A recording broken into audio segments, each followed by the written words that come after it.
आप अपना परिचय बताते हुए अपने संघर्ष की कहानियां बताइए हमारे दर्शकों को।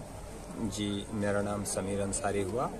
आपने दशरथ मांझी की कहानी सुनी होगी, दशरथ मांझी पर बनी फिल्म भी शायद देखी होगी। आपको याद होगा कि कैसे दशरथ मांझी ने अपनी पत्नी की मौत के बाद पहाड़ का सीना काट करके रास्ता बना दिया। आज हम आपको मिलवाने वाले हैं झारखंड के कैसे दशरथ मांझी से, जो दिन रात अकेला सैकड़ों लोगों का काम कर रहा है और अपने इलाके के लोगों के जीवन को बदलने की कोशिश में लगातार जुटा है।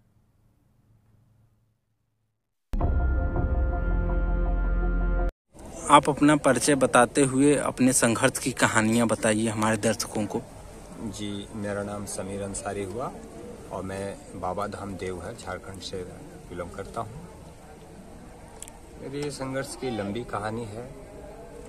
एक अखबार के कतरन से प्रभावित होकर के लगभग पिछले 2 दशक और मुझे साल भी याद है, वर्ष 2004 से मैं जल संरक्षण और पर्यावरण संरक्षण के लिए निकला। आज भी निरंतर प्रयास कर रहा हूँ। आपने सवाल किया कि आपके संघर्ष की बात कहते तो मैं जिस दिन से, जिस महीने से, जिस साल से निकला हूँ, मुझे अपने बाबा धाम, अपने जनपद में, अपने राज्य भर में, अन्य राज्यों में जब इस मुहिम जल संरक्षण और पर्यावरण संरक्षण की मुहिम को लेकर गया हूँ तो मुझे काफ़ी धक्का भी खाना पड़ा। जब मैं लोगों को जल संरक्षण के बारे में बताता तो लोग मेरा हरास, मजाक और पागल ही कहते थे। लोग एक ही बात कहते थे कि जल बचाने से क्या होगा, और आप एक जल बचाने निकले हैं, इससे क्या हो जाएगा। आप कहते हैं कि पेड़ मत काटो, एक पेड़ काटने पर आप रोकते हैं, इससे क्या हो जाएगा। तो पेड़ के रहने से क्या फ़ायदा और नहीं रहने से क्या नुकसान, इस पर हम नुक्कड़ नाटक, बैनर, पोस्टर, फ्लैक्सी, टम्पलेट ये तमाम चीज़ करके मैं लोगों को बताया। मेरे परिवार में मेरी 5 बेटी है, मेरा एक बेटा है, पत्नी है, हम मिला जुला करके 5, 6, 2, 8 हैं, माँ को लेकर 9 है।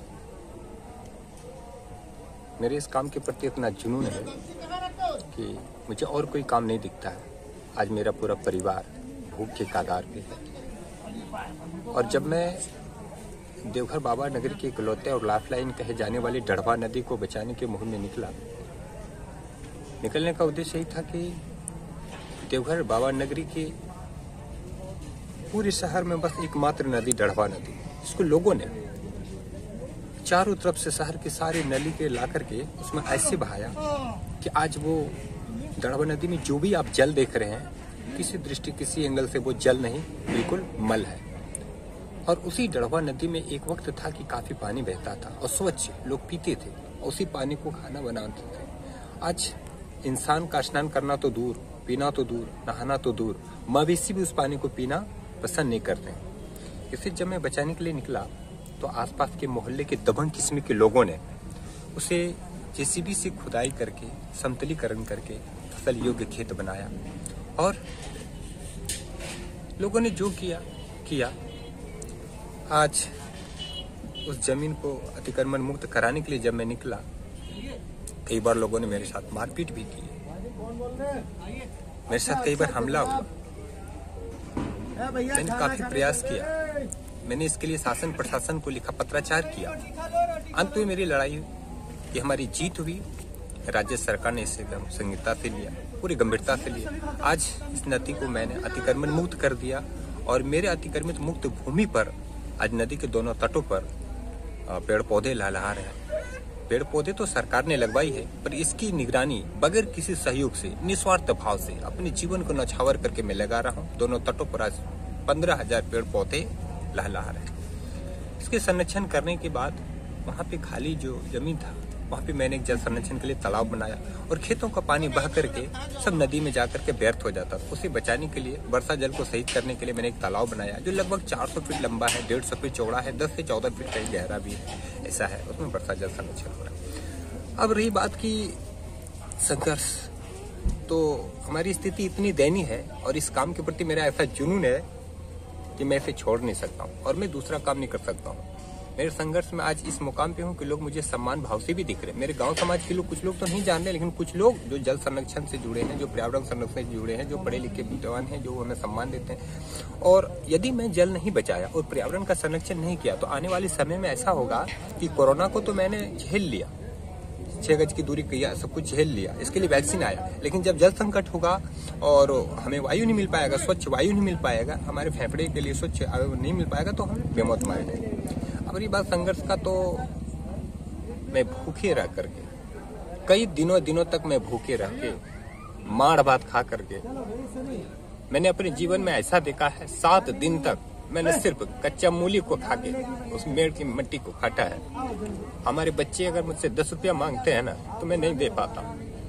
मेरे बच्चे की अच्छी पढ़ाई नहीं हो पा रही है। हमारी 5 बेटी है, मेरी बेटी भी बड़ी हो रही है, पता नहीं उसका परवरिश कैसे हो पाएगा।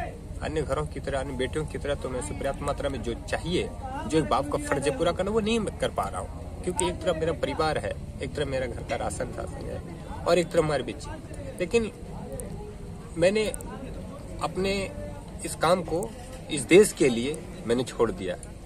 मैंने यही सोचा कि मेरा ही परिवार या मैं जो होना हो जाए, लेकिन यदि मैं जल संरक्षण और पर्यावरण संरक्षण नहीं करूंगा तो पूरा आने वाली पीढ़ी को मैं क्या जवाब दूंगा। आज हमारे पास सब कुछ है, लेकिन कल ये जो हमारी लापरवाही है, ये जो हमारा ये सिस्टम है, ये जो हमारा ये औद्योगिकीकरण है, इसने हमारे जल संरक्षण को, हमारे जल को और पर्यावरण को सबको खत्म कर दिया।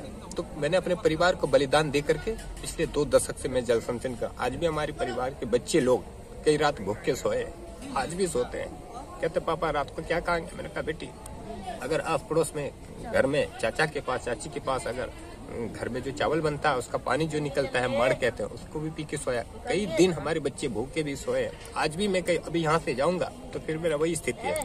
आस पड़ोस के लोग आज मुझे कोई खाना दे देते हैं, कोई पानी देता है, मैं भी रिश्तेदार के लिए मदद करते हैं, मैं कर रहा हूँ, लेकिन लोग आज भी नहीं समझ रहे। आज भी हमारे द्वारा लगाए गए पेड़ पौधे को नष्ट कर रहे हैं। हमारे द्वारा जो मेड़ बनाएगा उसको क्षतिग्रस्त कर देते हैं, मवेशियों से नष्ट कराते हैं। और कुछ लोग हमें आज भी हमारे ऊपर हमला करते हैं कि तुम क्यों तालाब